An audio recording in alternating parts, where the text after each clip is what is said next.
The United Kingdom has the fourth most powerful navy in the world, behind only the United States, China and Russia.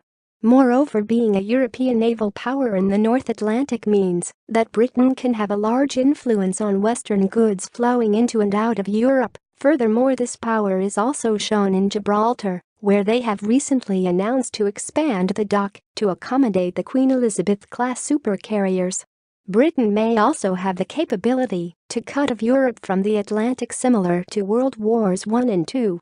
It is no doubt that a hostile UK would be devastating to Europe's access to the West and the United States. This would be a major bargaining chip in the Brexit process, especially since the Anglosphere already sees the UK as a gateway into Europe.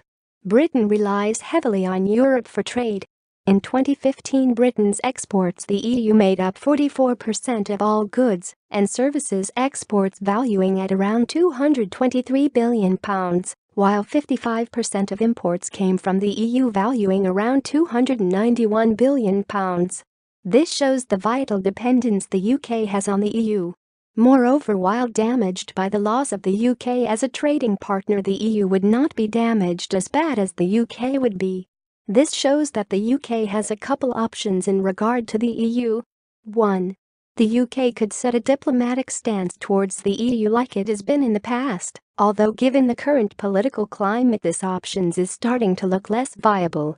2. The UK could seek to alleviate its economic reliance on the EU. This avenue is the one currently most favoured by UK leaders. By strengthening ties with other nations, the UK would be seen as a more viable trading partner and would let the UK win more concessions from the EU.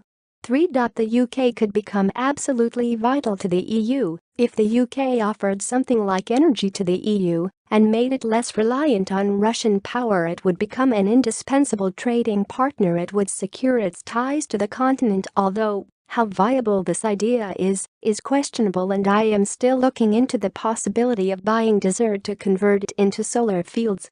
4. The UK could build up military pressure to bully the EU into trade. However, with the current state of the economy and the MP's non-militaristic focus, funding would be incredibly hard to find funds for such operations, and it could start a chain reaction resulting in a build-up of military in the EU.